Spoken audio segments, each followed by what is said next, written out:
안녕하세요. 최종 학력이 9졸인 40대 남자입니다. 솔직히 전 학벌이 인생의 전부는 아니라고 생각해요. 물론 배움은 가치 있는 것이지만 꼭 대학을 나오지 못했다고 해서 실패한 인생은 아니잖아요. 그것도 다양한 직업군이 생기는 요즘엔 더더욱이요. 그런데 전 신경도 쓰지 않았던 제 학벌을 운운하며 자꾸 무시하던 사람들이 있더라고요. 그건 다른 사람도 아닌 가족인 처가 식구들이었어요.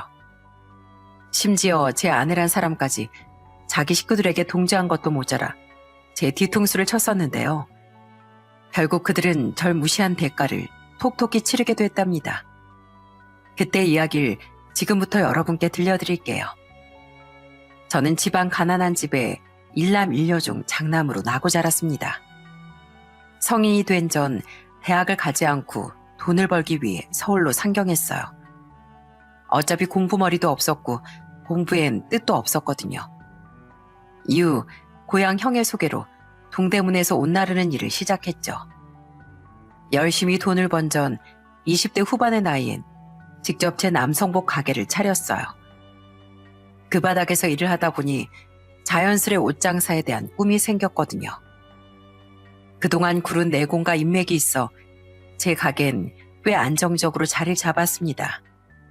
저는 그렇게 열심히 번 돈으로 부모님께 효도도 하고 부산 쪽으로 일찌감치 시집간 여동생에게 혼수 선물도 해줄 수 있었어요. 그리고 나이 32에 3살 어렸던 아내와 결혼도 했죠. 입시 전문 학원에서 강사로 일하던 아내는 저를 굉장히 쫓아다녔었어요. 우린 소개로 만났었는데 솔직히 처음엔 미적지근한 마음이었던 절 아내 쪽에서 굉장히 마음에 들어 했거든요. 그런 적극적인 아내의 구애에 넘어가 결혼까지 하게 됐던 거죠. 막상 결혼 허락 받으러 가려니 너무 떨린다. 우리 부모님에 대해선 저번에 말했으니까 오늘은 동아 너희 가족에 대해 미리 좀 말해줄래? 우린 첫인사를 드리러 가기 전 양가에 대해 이야기를 나눴었습니다. 그때 들어보니 처가 식구들은 고졸인 저에 비해 모두 학벌이 좋더군요. 처형과 처형의 남편인 손윗동선, 명문대를 나온 뒤 같은 대기업에서 만나 결혼까지 했다고 해요. 제 아내와 처남도 인서울권의 괜찮은 4년제 대학을 나왔다고 했죠. 좀 나중의 일이지만 제가 결혼한 지 5년 뒤 처남과 결혼했던 처남 댁도 서울의 4년제 대학 출신이었으니 처가 형제들과 배우자들 중에선 저만 고졸인 셈이었어요. 아내의 말에 의하면 장인 장모님은 젊은 시절부터 자식 교육에 열을 올리셨다고 합니다. 특히 집이 가난해 중학교까지밖에 졸업하지 못했던 장모님이 말이죠. 그 결과 자식들은 모두 서울의 대학을 졸업해 아내는 학원 강사가 또 처남은 1금융권 은행 직원이 가장 좋은 명문대를 나왔던 처형은 대기업에 입사해 같은 대기업 직원인 남자와 결혼까지 했던 거예요. 그 사실은 장모님의 최대 자랑거리가 되었다고도 아내는 말했어요. 우리 엄만, 특히 우리 언니랑 형부만 보면 눈에서 아주 꿀이 뚝뚝 떨어져. 엄마는 언니가 마치 자기가 꿈꿨던 인생을 대신 이뤄준 복덩이라고 생각하시거든. 어릴 땐 공부하느라 힘들긴 했지만 어쨌든 지금의 우리를 만들어준 건 엄마의 극성이었잖아. 그래서 굉장히 감사하게 생각하고 있어. 이야기를 들은 전 장인 장모님도 열심히 공부해 그 결과를 얻어낸 처형 부부와 아내 그리고 처남도 모두 존경스러운 사람들이라고 생각했어요. 하지만 결혼하며 서서히 드러난 처가 식구들의 본 모습은 철저한 학벌주의자들이더군요. 처음엔 제게 제법 친절했던 처가 식구들은 언제부턴가 점점 유일한 고졸인 저를 무시하기 시작했거든요. 자, 우리 큰사이 갈치 좋아하지? 갈치조림에 갈치 많이 넣었으니까 많이 먹게. 자, 여기 제일 두툼한 조각으로 줄게. 대단한 일하는 우리 사이 단백질을 먹어야 일할 때 머리도 팽팽 잘 돌아가지. 그리고 우리 작은 사이도 장모가 직접 퍼줘야지. 많이 먹게. 시작은 장모였어요. 장모는 은근슬쩍 자식들과 형님에게만 맛있는 반찬을 밀어주곤 제게 마른 반찬이나 격가지만 주려고 하더군요. 솔직히 장사 눈칫밥인데 제가 그 이유를 몰랐겠어요? 그래도 전 그저 넉살 좋게 넘어가려 했습니다. 옆에서 장인어른과 제 아내가 그런 장모에게 핀잔을 주곤 했고 그 외에 제게 특별히 장모가 못되게 군 건 아니었으니까요. 하지만 장모는 굴하지 않고 조금씩 무시해 무게를 더해갔어요. 우린 결혼한 지 1년 뒤 아들을 낳았는데 손주를 보러 온 장모가 한숨을 쉬며 이러더군요. 에휴, 저대나 앞발 담는다는데 우리 손주가 동안 네 머리를 담지 않을까 봐 걱정이구나. 어머, 엄만 왜 그런 소리를 해? 우리 남편 머리 닮으면 어디가 어때서? 우리 남편도 일하는 거 보면 일머리 좋아. 처제 말이 맞아요, 장모님. 그리고 사람마다 장단점이 다 있는 거죠. 우리 조카가 박서방 닮아서 머린 좀 좋지 않을 수 있지만 나중에 몸 쓰는 일을 할지도 모르잖아요. 꾸짖는 시어머니보다 말리는 시누이가 더 얄밉다고 했나요? 그때 더 얄미웠던 건 제 편을 드는 척하며 은근 저를 깎아내리던 손윗동서인 형님이더군요. 아는 진심으로 제 편을 들어준 반면 형님의 말은 아무리 곱씹어봐도 칭찬으로 들리지 않았으니까요. 하지만 태어난 지 얼마 안 된 우리 아들 앞에서 인상 찡그리는 일을 만들고 싶지 않아 저는 대충 이렇게 말하고 넘어갔었어요. 요즘 세상이 어디 공부만 잘한다고 성공할 수 있는 세상인가요? 저 닮았으면 우리 아들 끈기 하나 확실할 테니까 모르긴 몰라도 아주 큰 인물이 되지 않겠어요? 그러니까 괜한 걱정은 하지 마세요. 제 말을 듣고 처형과 형님 그리고 처남은 떨떠름한 표정을 짓더군요. 장모 또한 마찬가지였죠. 저는 그런 그들 보라는 듯 일부러 더 쾌맑게 웃어버렸어요. 그렇게 장모를 시작으로 저에 대한 무시는 점차 장인어른과 아내를 제외한 모든 처가 식구들에게 퍼져갔습니다. 한 번은 처가의 가족들이 모두 모인 날 저는 처형과 형님과 처남 이렇게 넷이 거실에 앉아있게 됐어요. 그때 절 제외한 세 사람은 주식 이야기를 한창 나누고 있었고 전 친구에게 온 연락 때문에 휴대폰에 집중하고 있었죠. 그런데 대뜸 형님이 절 보며 이러더군요. 아이쿠, 이거 미안해서 어쩌나? 박서방 자네도 같이 왔는데 우리끼리 어려운 얘기해서 기분 나빴지? 자네를 무시한 건 아니니까 이해하게. 뭐가 어려워요? 주식 용어가요? 저도 주식해서 다 알아들었어요, 형님.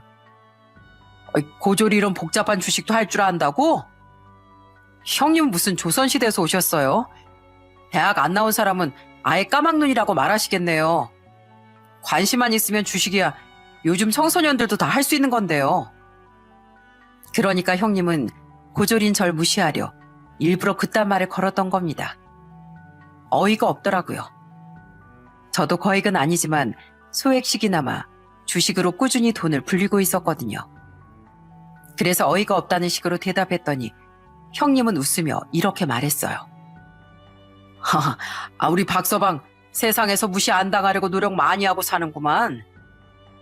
그러게. 아니면 제부 괜히 창피해서 아는 척하는 거 아니야? 가족끼리 있는데 허세 부릴 필요 뭐 있나. 우리 앞에선 솔직해져도 괜찮어.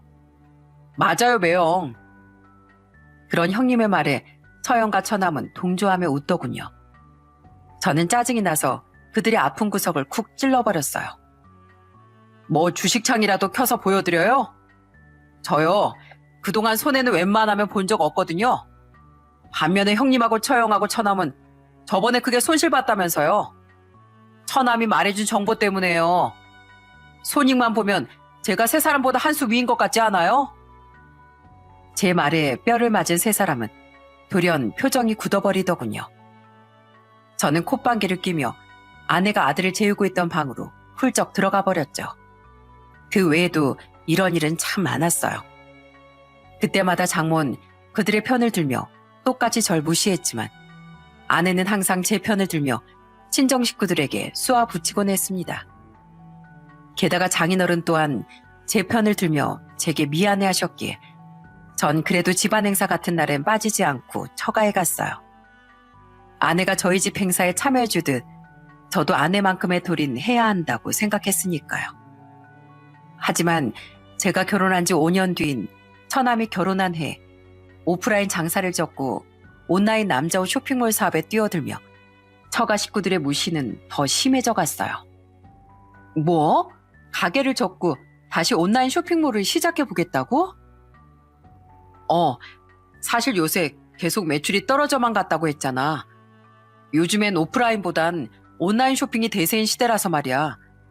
동대문에서 옷장 사는 상인들도 이미 많이 떠나갔어. 나도 그래서 온라인 쇼핑몰을 차릴까 고민하던 와중에 옷장사를 하던 친한 형이 할 거면 빨리 하라는 권유를 하더라고. 요새 온라인 쇼핑몰이 몇천 개나 되는 세상에 누가 아직도 오프라인 장사만 하냐고. 더 늦기 전에 좋은 아이디어 있으면 뛰어들라면서 말이야. 저는 제 사업 계획에 대해 못 믿어하던 아내에게 열심히 제 비전을 설명했습니다. 제가 노렸던 건 다양한 사이즈의 옷 판매였어요. 실제로 오프라인 장사를 오래 하며 보니 표준 사이즈에 너무 못 미치거나 너무 오버되는 사람들은 원하는 옷을 구매하지 못하고 실망하는 경우를 많이 봤었거든요. 분명 먹힐 수 있는 틈새 시장이다 싶어 사업 결심을 했던 거죠. 제 이야기를 들은 아내는 곰곰이 생각해보더니 좋은 생각 같다며 찬성을 해주더군요. 하지만 제 쇼핑몰은 생각보다 초반엔 지지부진한 매출을 좀처럼 벗어나지 못했어요. 평소에도 절 무시했던 처가 식구들은 그런 점을 파고들어 저를 계속 무시했던 거예요. 박서방, 새로 팠다면서 쇼핑몰 대표 명함도 가족들한테 나눠주더니 그거 곧 휴지 조각 되는 거 아니야? 아유, 그러니까 차라리 옷장사가 안 되면 평범한 직장에 취업이라도 하지 그랬나. 여보, 그만해. 명문대 나온 우리랑 다르게 고등학교만 나와서 평생 동대문에만 있던 사람을 누가 채용해줘. 제부 속상하게 왜 괜히 그런 얘기를 해. 저기 매영, 혹시나 해서 하는 말인데 돈 필요하다고 저 통해서 대출 받으려고 하시면 안 돼요. 어차피 못 받을 것 같은 돈을 대출해주면 직장 내 제 평판도 깎인다고요. 그러니까 사업을 새로 시작할 거면 우리나 큰매형처럼 지식인들한테 상의도 좀 해보고 하시지. 왜 혼자 무모한 일을 벌이셨어요? 옷에 대해서 하나 알지도 못하는 사람들과 무슨 상의를 해. 그리고 나도 주변에 많이 알아보고 자문도 구한 뒤에 신중하게 생각했던 거야. 날 위하고 걱정하긴커녕 무시하는 사람들한테 내가 뭐 도움받을 게 있다고 조언을 구해. 형님, 처형, 다들 정말 해도 해도 너무하시네요. 사람 걱정해주는 척 은근히 무시하는 형님하고 처형이 전 제일 불쾌해요. 여보, 그만해. 솔직히 우리 가족들이 틀린 말 했어. 아휴, 당신이 쇼핑몰 한다고 할 때 나라도 나서서 언니나 형부한테 더 물어보고 도움을 받았어야 했는데. 친척들 앞에서 절 대놓고 부끄러워하던 장모도, 사업이 잘 풀리지 않던 절 조롱하던 처형 부부와 처남도 정말 싫더군요. 그런 그들을 나무라던 장인어른과 이제 막 시집을 왔던 처남댁만이 처가가 돌아가는 분위기를 보곤 난감해할 뿐이었죠. 그런데 제 마음에 가장 큰 상처를 줬던 것, 이젠 아내마저 그들에게 동조하기 시작했다는 거예요. 함께 절 조롱하진 않았어도 저를 보고 한숨을 쉬며 짜증을 내거나 그들의 말에 맞장구를 쳤던 겁니다. 저는 그런 아내에게 화를 냈어요. 하지만 아내는 미안한 기색은커녕 오히려 이렇게 맞받아치더라고요. 언니든 형부든 다들 그러는 데는 이유가 있는 거지. 옆에서 보는 나도 답답한데 가족들 오죽 당신이 한심해 보이겠어. 뭐? 한심? 이건 분명 당신도 좋은 아이디어로 하면서 동의한 사업이잖아. 근데 결국 잘 안 되고 있잖아. 역시 처음 내촉이 맞았어. 당신 새치에 넘어갈 게 아니라 끝까지 반대를 했어야 되는 건데. 더 배운 사람인 내가. 아직 시작한 지 1년도 안 됐는데 어떻게 벌써 승승장구하길 바래. 아직 홍보가 제대로 안 됐으니까 좀 기다려 봐야지. 어떻게든 성공시키려고 아등바등하는 날 응원해주긴커녕 어떻게 날 무시하는 사람들 말에 동조를 해. 그리고 내가 이거 해보겠다고 집안 거덜낸 것도 아니고 내 용돈으로 주식해서 불린 돈으로 시작한 거잖아. 그거에 내가 결혼 전에 따로 가져왔던 돈 더해서 근데 대체 내가 집에 무슨 피해를 줬다고 날 그렇게 한심하게 보는 거야? 나한테 창피한 남편이 된 게 피해를 준 거지. 사실 내가 말을 안 해서 그렇지 결혼할 때 주위에서 내가 아깝다는 말 얼마나 많이 들었는지 알아? 내가 콩깍지가 단단히 씌었지. 학벌 좋고 직업 탄탄한 남자들 소개시켜준다던 사람들이 지천에 깔렸었는데 그걸 지금 말이라고 해? 결혼 전에 당신이 날 그렇게 따라다닌 거지. 내가 만나달라고 졸랐어? 당신 지금 날 만난 걸 후회한다는 거야? 말이 그렇다는 거지 말이. 아이 몰라 진짜 짜증나. 언젠 싫다는 절 그렇게 따라다녀 놓고 제 일이 잘 안 풀리니 이제 와서 결혼을 후회한다는 듯 말하는 아내에게 큰 실망감이 들더군요. 어떻게든 저도 가족을 위해 더 잘해보려고 시작한 일이기도 했고 제가 집안의 재정에 큰 피해를 준 것도 아닌데요. 그것도 고작 1년도 되지 않은 시점에 말이죠. 너무 분했던 전 어떻게든 쇼핑몰을 성공시키기 위해 미친 듯이 일에 매달렸어요. 하지만 이젠 정말 처가 식구들은 꼴도 보고 싶지 않아 장인어른께만 사정을 설명드리고 처가에 잘 가지 않았습니다. 왜? 곧 망할 것 같은 사업 때문에 가족들 앞에서 자존심 상해? 그래서 안 간다는 거야? 망하긴 누가 망해? 그게 아내라는 사람 입에서 숨쉬듯이 나올 소리야? 남편 자존심 깎아먹는 소리가? 배운 것도 없이 무식한 인간이 자존심만 세가지고는 끝까지 당신만 잘났다 이거니? 아유 진짜. 이래서 지적 수준이 똑같은 사람끼리 결혼해야 된다고 하나 봐. 예전에 엄마가 이 결혼 다시 생각해보라고 할 때 진즉 생각 고쳐먹을걸. 뭐? 그렇게 후회되면 갈라서던가. 누가 진짜 그렇게 하지? 사람이 후회된다는 말도 못해? 하지만 처가에 가지 않아도 이젠 처가 식구들보다 훨씬 저를 못마땅해 하는 아내 때문에 매일이 스트레스였어요. 자주 아내와 다퉜던 전 견디지 못하고 이혼하자는 발언까지 내뱉었죠. 그런데 절 그렇게 무시하면서도 아내는 또 이혼은 하고 싶지 않아 하더라고요. 그렇지만 이미 제 마음은 짜게 식어가고 있었죠. 솔직히 그때가 쇼핑몰을 어떻게든 살려보겠다고 고군분투하던 시기만 아니었더라면 전 진즉 이혼에 대해 알아보고 준비했을 거예요. 하지만 당시 전 인건비로 쓸 돈을 아끼려 혼자 몇 명분의 일을 해내고 있었고 이혼은 신중해야 한다고 생각했기에 잠시 그 문제는 뒤로 미뤄뒀던 겁니다.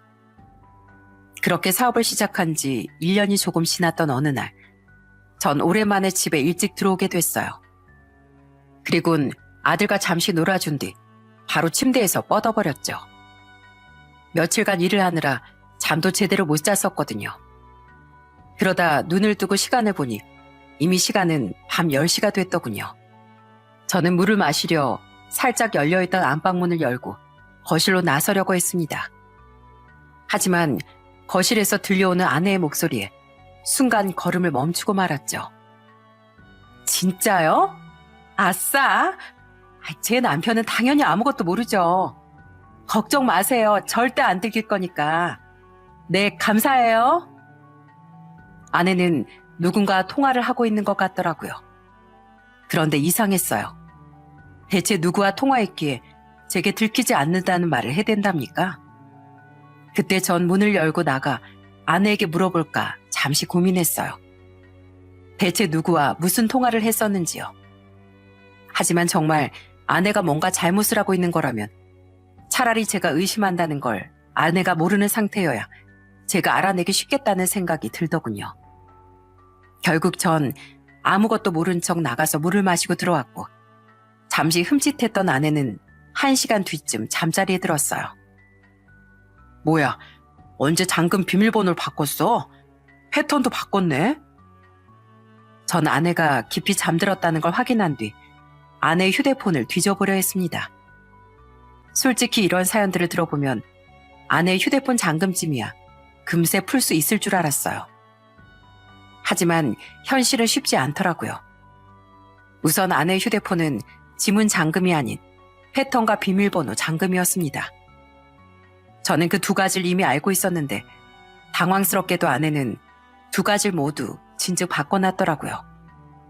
이런저런 시도를 해봤지만 저는 결국 허탈하게도 잔금 해제에 실패하고 말았어요. 그리곤 다음날 새벽 내내 인터넷으로 알아본 업체에 아내 뒷조사를 의뢰했죠.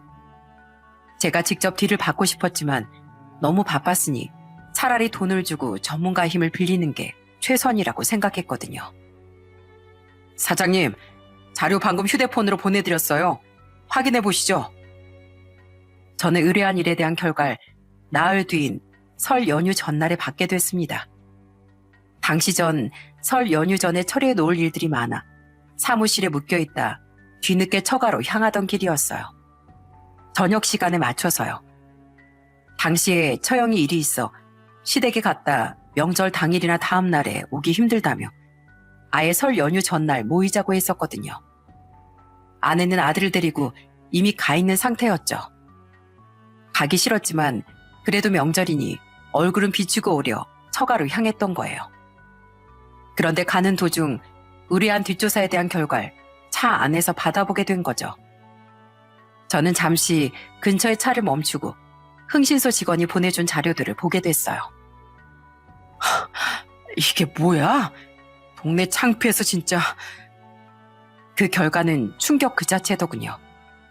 그동안 아내는 유부녀인 걸 알고 있는 주위 사람들에게 뻔뻔하게도 소개팅을 부탁하고 다녔더라고요.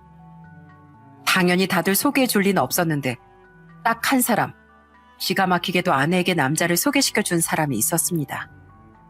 그건 바로 그동안 절 가장 많이 무시했었던 제 손윗 동서인 형님이었어요.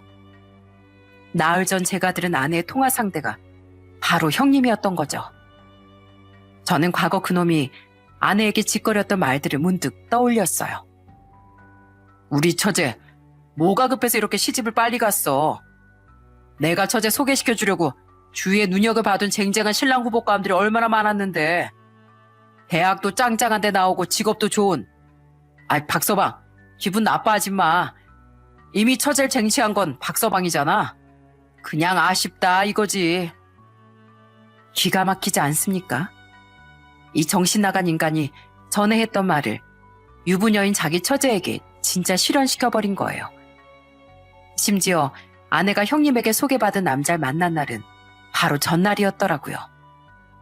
흥신소 직원이 보내준 자료엔 전날 직원이 찍은 증거사진과 몰래 뒷자리에서 녹음한 듯한 그들의 대화 녹음 파일도 들어있었죠. 결혼했다가 금세 이혼하셨다고요?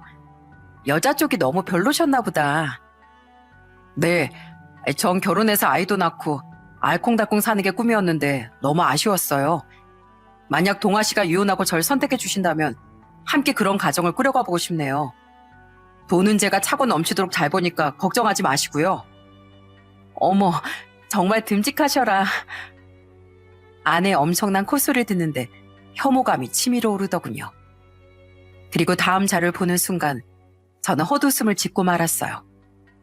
조사 결과에 따르면 아내가 유부녀인 걸 알면서도 소개를 받았던 그놈은 이혼한 후 아들을 둘이나 혼자 키우고 있었더라고요. 아는 그것도 모르고 아이가 없다는 그놈의 말에 까르르 웃고 있었던 거예요. 정말 독인 객인이라고 끼리끼리 잘 만난 것 같았어요. 그리고 더 웃겼던 건 그놈은 아내 말고도 정말 여러 여자와 계속 소개팅을 하고 다녔다는 겁니다. 아내와 소개팅을 한 날에만 여자를 둘은 더 만났던데 그 여자들은 둘 다 아내보다 어리고 직업도 좋은 사람들이더군요. 그러니까 형님은 자기 처제에게 어차피 이어지지도 않을 것 같았던 똥차를 소개시켜줬던 거죠. 저 왔습니다. 왔나? 자네 사업도 잘 안 풀린다는 사람이 세상 바쁜 척은 혼자 다 하는구먼. 우리 잘난 큰 사인 진즉부터 와 있었는데 말이야. 당신은 왜 또 힘들게 일하고 온 사람한테 못난 소리야? 어서 오게 박서방. 고생이 참 많어. 그 상황이 우스우면서도 저는 그런 개판 한가운데 제가 끼어있다는 사실이 너무 망신스럽더군요. 저는 우선 향하던 길 그대로 처가로 향했어요. 그 기가 막힌 상황을 처가에 폭로하고 빨리 이혼을 매듭지어 버려야겠다고 생각했거든요. 하지만 처가에 가자마자 절 구박하던 작물 나무라며 절 반겨준 장인어른을 보니 쉽게 제 입이 떨어지지 않더라고요. 때문에 전 우선 거실에 굳은 표정으로 앉아 때를 기다렸어요. 잠시 통화를 하러 방에 가신 장인어른을 제외한 모든 가족이 분주히 저녁상 차리는 모습을 멍하니 바라보면서요. 당신 다들 밥상 차리는데 왜 가만히 있어? 박서방, 장모님도 나도 자네 처형도 다 일하고 있는데 자네 좀 건방진 거 아닌가? 아니 설마 자네 쇼핑몰 드디어 망했나? 그래서 사람 이렇게 얼이 빠진 거야? 어머 제부, 진짜 쇼핑몰 망했어? 그런 거 아니야 언니, 형부. 그런 거 아닐 거예요. 그랬으면 제가 진즉 알았겠죠. 아우 진짜 답답해 죽겠어요. 그 되지도 않은 쇼핑몰 끝까지 포기 안 해보겠다고 돌아다니는 꼴이 얼마나 얄미운데요. 무식하고 아는 것도 없으면 똑똑한 우리 가족들한테 물어라도 보든가. 하여튼 그 자격지심만 세가지고. 그런 절 보며 평소와 같이 형님과 처형은 조롱을 하고 아내는 옆에서 한술 더 뜨더군요. 저는 그런 아내를 물끄러미 바라봤어요. 그러자 아내는 뭘 보냐는 식으로 언성을 높였죠. 왜? 뭐 기분 나빠? 그러면 어쩔 건데. 하여튼 내가 결혼을 잘못해도 단단히 잘못했지. 내가 참아야지 하면서도 당신만 보면 좋은 소리가 안 나와. 그동안 내가 대체 뭐 때문에 콩깍지가 씌었던 거지? 아휴, 적어도 대학은 졸업한 사람을 만났으면 이렇게 내 신세가 처량해지진 않았을 텐데. 형부, 저 아무래도 남편 잘못 고른 것 같아요. 그러니까 처제, 괜히 어른들 말을 귀 기울여서 들으라고 하는 게 아니라니까. 에휴, 어쩌겠어. 그냥 팔자련이 해야지. 저기 박서방, 배움이 짧은 사람들은 아는 게 없으니 고집이 새고집이라는데 앞으로는 그러지 마. 배운 사람들한테 충분히 조언을 구한 뒤에 뭐든 해도 하란 소리야. 알았지? 내가 원래는 지적 수준이 안 맞는 사람한테 조언도 안 해주거든. 어차피 못 알아들으니까. 근데 박서방은 내 가족이니까 특별히 이렇게 신경 써주는 거야. 우리 큰사이 말 한번 잘하네. 에휴, 집안에 못 배운 사이 하나 들여가지고 매번 분위기가 이게 뭐야? 내가 진즉 우리 애들은 열심히 공부시켜서 대학 졸업시키길 잘했지. 안 그랬음 우리 애들도 밖에서 욕을 한 바가지씩 먹고 다녔겠네. 처형과 처남은 세 사람의 말을 들으며 우스운 듯 킬킬대더라고요. 역시나 단 한 사람 처남댁만이 곤란한 표정으로 그런 가족들을 바라보고 있었죠. 그 순간 통화를 마친 장인어른이 방에서 나오며 호통을 치시더군요. 이게 다들 뭐하는 짓이야? 왜 다들 매번 박서방을 못 잡아먹어서 안달이야? 안 나서 주셔도 괜찮습니다, 장인어른. 오늘은 제가 직접 할 말이 좀 많아서요. 저는 바로 지금이다 싶어 장인어른의 말을 막아섰어요. 그리곤 어리둥절한 표정의 처가 식구들을 향해 입을 열기 시작했습니다. 할 말? 당신이 우리 가족한테 무슨 할 말? 박서방, 자네 기분 나쁜 티 내는 건가? 꼭 찔리는 사람이 화를 내던데 자네 여기서 화내면 진짜 자격지심 있는 사람 되는 거야. 자격지심이든 뭐든 그건 내가 알아서 할 테니까 신경 끄시지. 뭐야 박서방, 나 자네 손윗 사람이야. 내가 자네 형님이라고. 지금 나한테 반말한 거야? 한 거다. 너처럼 사람 대접해줄 이유 없는 인간한테 내가 존댓말을 왜 써줘? 어차피 이제 가족도 아니게 될 텐데. 나 저 여자랑 이혼할 거거든. 당신 내 말 들었지? 이혼하자고? 갑자기 오자마자 그게 무슨 소리야? 그럼 계속 날 그렇게 무시해놓고 나랑 언제까지 살 수 있을 줄 알았어? 게다가 나 몰래 다른 남자랑 소개팅까지 해놓고. 저는 순간 표정이 굳은 아내를 향해 흥신소 직원에게 받은 증거 사진을 휴대폰 화면을 열어 보여주었습니다. 그리곤 아내와 소개팅남의 대화 녹음본도 모두가 들을 수 있도록 틀어버린 후 소리쳤죠. 내가 살다 이런 개판 한가운데 내 인생이 던져질 줄 몰랐다. 그리고 장모님, 아니 아주머니, 아주만 세상에서 자기 큰딸하고 큰사이가 제일 똑똑하고 잘난 줄 아셨죠? 근데 그거 아세요? 이 남자를 유부녀인 자기 처제한테 소개시켜준 사람이 바로 저놈이에요. 아주마 큰사위요. 뭐야? 안서방, 지금 이 말이 다 사실인가? 세상에, 이게 무슨 일이야? 안서방 자네도 동아 너도 다 정신이 나간 거야? 장모님, 전 억울해요. 전 처제가 하도 박서방이랑 후회돼서 못 살겠다고 이혼하고 잘난 남자 만나서 새삼 살고 싶다고 졸라대서 하늘 수 없이 소개시켜준 것 뿐이라고요. 당장 이혼부터 하고 싶은데 무턱대고 이혼했다간 이혼녀를 보는 사회적 시선이 무섭다면서요.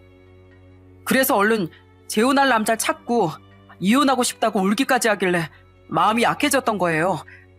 아이 진짜 처제, 가족들한테 꼭 비밀로 해준다더니 이걸 대체 왜 들킨 거야?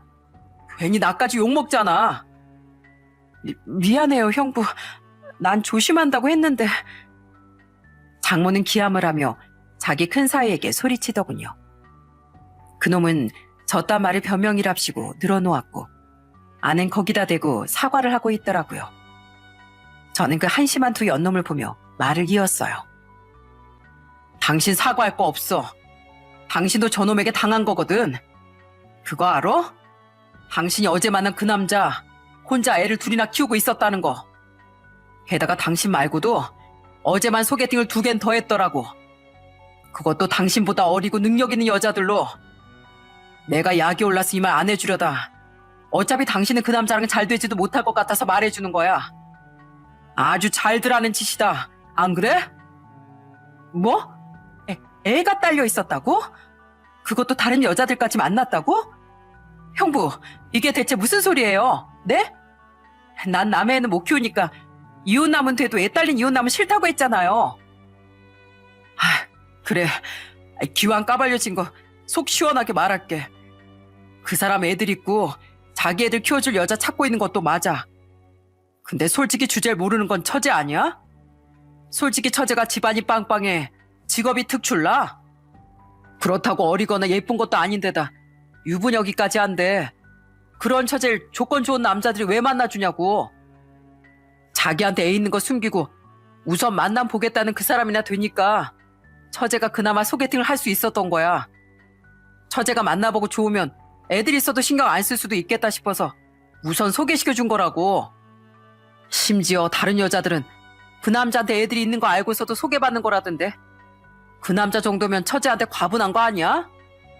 어차피 만나주긴 했어도 그쪽에서 처제 같은 사람이랑 재혼하지도 않았을 테지만. 뭐라고요?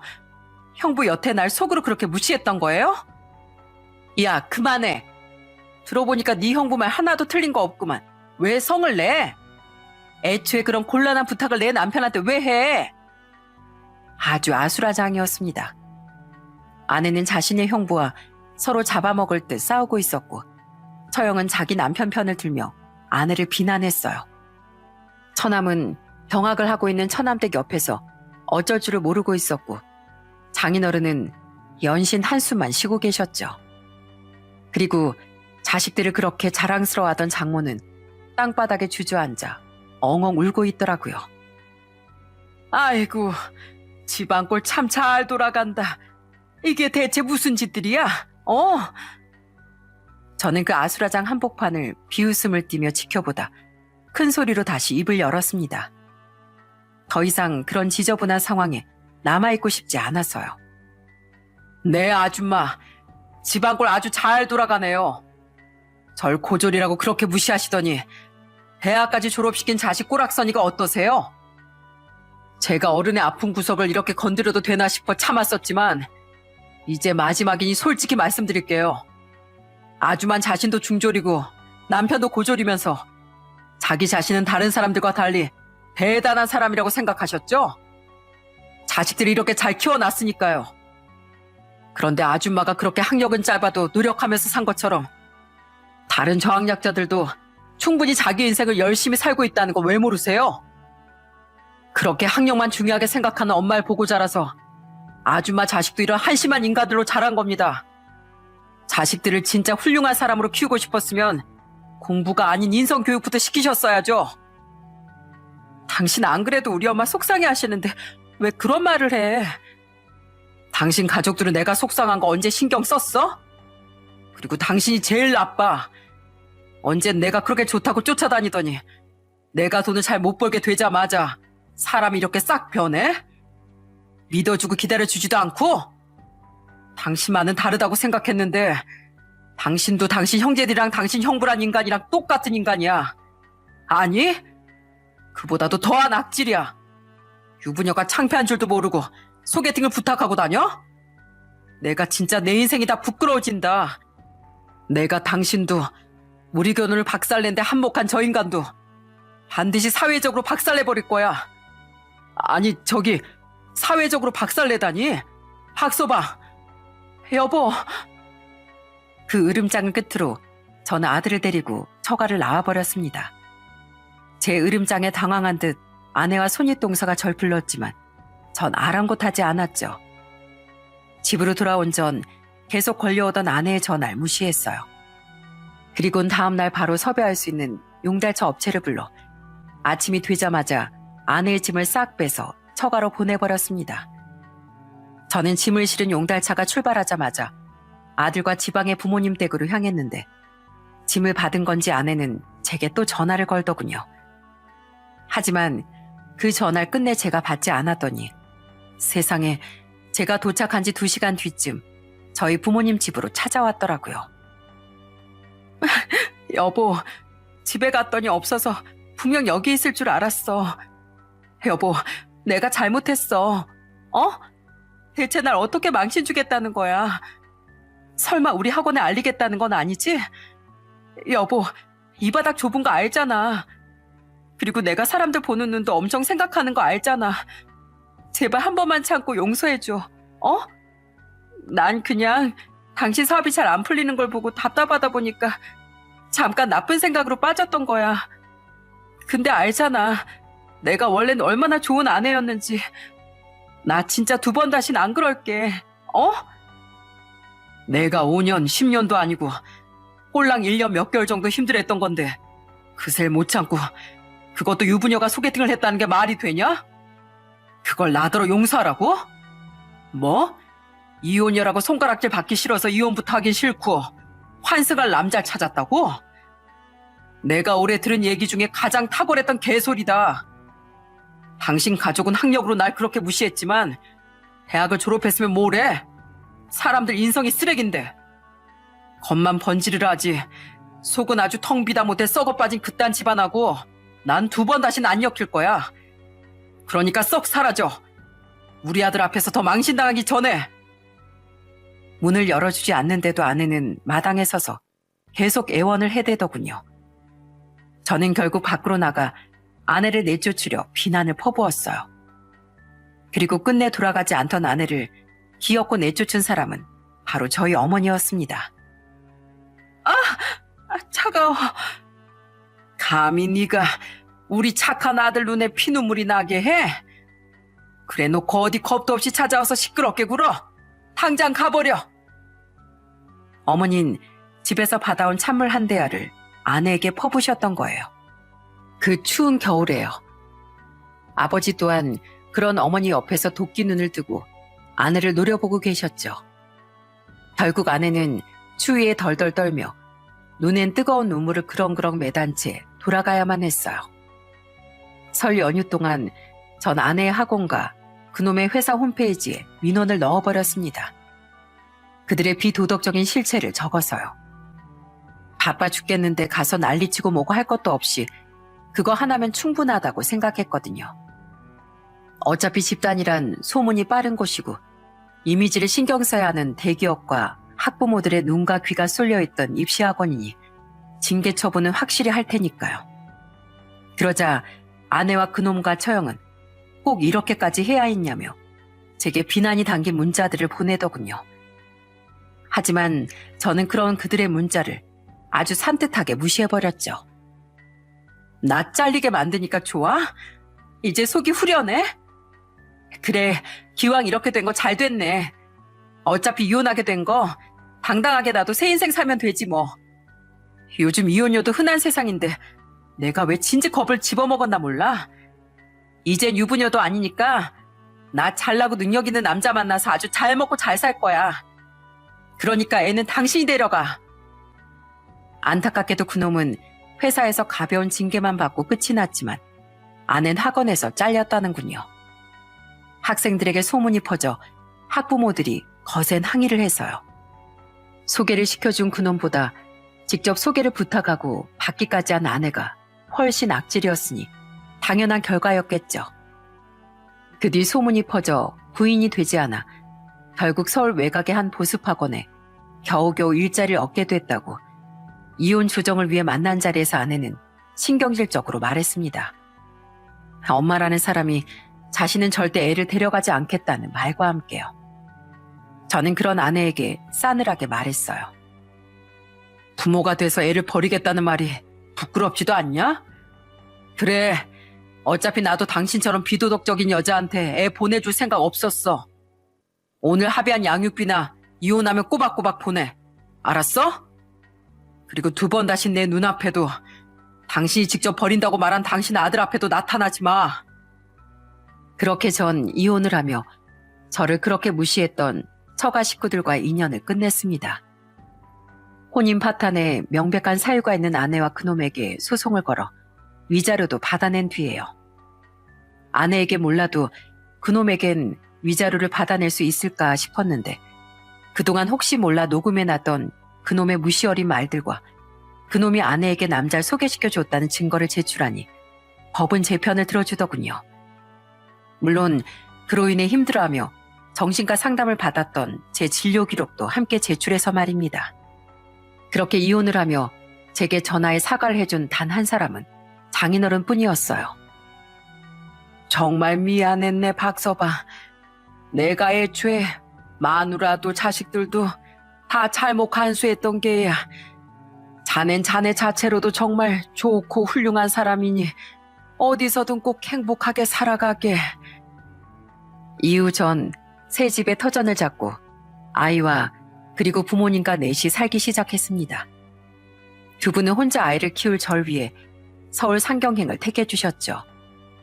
불효자가 된 것 같아 너무 죄스러웠지만 한편으론 연로해진 부모님을 이렇게나마 모시고 살 수 있게 되어 다행이라는 생각도 들더라고요. 여동생 부부 또한 절 위로하고 응원하며 앞길을 응원해 주었습니다. 다행스럽게도 아이는 처음엔 엄마를 찾긴 했지만 어머니와 아버지의 보살핌 덕에 다시 밝음을 되찾았어요. 그리고 전 세상에 보란 듯이 성공해 보이기 위해 정말 피나는 노력으로 사업에 몰두했죠. 역시 노력과 시간이 답이었는지 아니면 이혼하니 막혔던 운이 슬슬 풀리기 시작한 건지 이혼 후 제 사업은 승승장구하기 시작하더군요. 그리고 이혼한 지 2년이 지난 뒤부턴 꽤 대박을 쳐서 사업 규모도 커지게 됐죠. 힘든 시절을 잘 버텨낸 덕에 얻어낸 인간 승리였어요. 그렇게 이혼한 지 3년쯤 지났던 어느 날, 전 전처에게 뜬금없는 연락을 받았습니다. 여보, 내가 우리 아들 일로 중요하게 할 말이 있어서 그런데 이 문자 보면 전화 좀 해줘. 그동안 연락 한 통 없던 사람이 아이 일로 무슨 할 말이 있다는 건지 설마 양육비 얘기인가 싶어 저는 전화를 걸어봤어요. 그런데 제 전화를 반갑게 받은 전천 아이 얘기는 않고 자기 신세 한탄을 하더라고요. 전천은 저와 이혼한 후 사업가라는 남자를 곧장 만나 연애를 했다고 합니다. 그런데 결혼 이야기까지 오갔던 그놈이 알고 보니 순 사기꾼이었다네요. 그 대목에서 전천 울먹이기까지 하며 말했어요. 그놈이 자기 사업에 투자하면 돈을 몇 배로 불려준다더라고.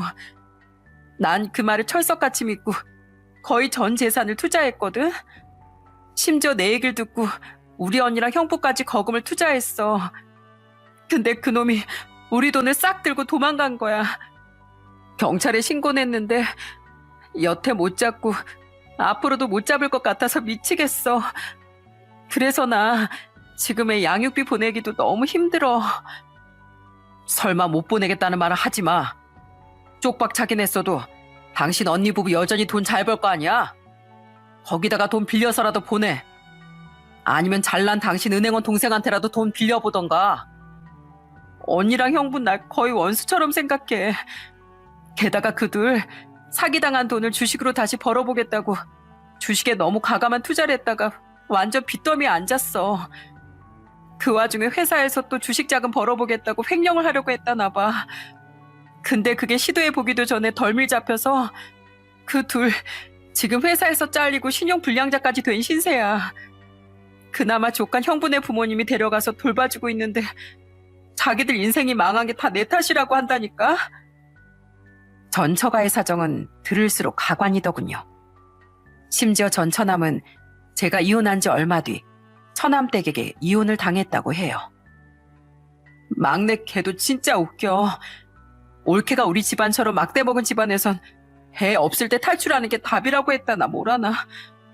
근데 자기가 이혼당한 걸 다 우리 탓으로 돌리는 거 있지? 그 뒤로 걔 괜히 남 탓하면서 명절에도 엄마 아빠 집에 안 온 지 좀 됐어. 나도 언니도 부모님도 다 꼴 보기 싫대. 이런 상황에 내가 어떻게 형제들한테 돈을 빌리겠어. 들어보니 장모는 얼굴도 못 들고 다닌다더군요. 제일 예뻐하던 큰딸 부분 쪽박차고 횡령으로 회사에서 잘려 작은 딸은 바람 비스끄리무리한 짓을 해서 이혼당한 뒤에 제비한테 사기당해 막내도 이혼당해 아주 동네 창피하다면서요. 그렇게 처참해진 처가의 상황을 다 이야기한 전처는 그제야 본론을 꺼내더라고요. 사실 나 당신 쇼핑몰 대박 쳤다는 거 주위에서 들었어. 근데 여보, 애초에 그거 내가 사업하게끔 허락해주지 않았으면 성공 근처에도 못 갔을 거 알지? 그럼 성공에 내 덕도 있는 거 아니야? 그리고 여보, 나 요즘 우리 아들 생각이 너무 많이 나. 우리 애가 엄마 많이 안 보고 싶어 해? 여보, 나 그동안 정말 반성 많이 했는데 우리 다시 합칠까? 애한테도 엄마가 있는 게 훨씬 좋잖아. 난 당신이랑 합칠 생각 없으니까 자꾸 짜증나게 여보 여보 거리지 마. 그리고 우리 아들한테 당신 같은 엄만 차라리 없는 게 나아. 조건만 보고 남자 만나다 쫄딱 망하게 된 걸 뭐 자랑이랍시고 시시콜콜 떠들어대. 내가 어이가 없어서 할 말이 없는데 만약 내 사업에 당신 지분이 있다고 생각하면 당당히 소송 걸어봐. 뭐 맡아주겠다는 변호사도 없겠지만 말이 되는 소리를 해야지. 양육비는 앞으로도 꼬박꼬박 보내. 알았어? 뭐 이런 양심 없는 여자가 다 있어. 끊어. 저는 말도 안 되는 말을 짓거리던 전처와의 전화를 뚝 끊어버렸습니다. 제가 표현해낼 수 있는 모든 혐오감을 담아 소리친 다음에요. 그게 올해 3월쯤의 일이네요. 그 뒤 전처는 딱 한 번 더 제게 전화했지만 저는 받지 않고 아예 차단해버렸죠. 자기도 양심은 있는지 다행히 전천 여태 우리 아들 앞에까진 나타나지 않더라고요. 있을 때나 잘할 것이지 후회해도 이미 늦었다는 걸 전처가 이젠 좀 깨달았으면 좋겠네요. 저는 다사다난했던 과거는 이젠 가슴에 묻고 아들을 열심히 키우며 살아갈 생각입니다. 그리고 여태까지 이혼한 아들을 도와주고 계시는 감사한 부모님께 돈을 많이 번 만큼 그 이상으로 효도하며 살고 싶어요. 학벌 좋은 분들, 저는 대단하고 존경스럽다고 생각합니다. 단순히 학벌 때문이 아니라 그렇게 되기까지 얼마나 노력했을까 싶은 마음에서요. 하지만 꼭 공부가 아니더라도 노력의 형태는 다양하지 않습니까? 누군간 볼펜을 잡는 대신 값진 노동을 택할 수도 있을 테고, 또 누군가는 성공욕이나 무력 없이 가정의 평화를 위해 자신을 희생할 수도 있겠죠. 그러니 내가 잘났다는 이유로 남의 인생을 무시하거나 조롱하는 일은 반드시 지양해야 할 부분인 것 같아요. 누군가의 노력을 무시하는 사람은 제 전처나 전 처가 식구들처럼 자신의 인생도 제대로 조종해 나가지 못하는 법이기도 하니까요. 그럼 제 이야기는 여기서 이만 마치도록 하겠습니다. 들어주셔서 감사합니다.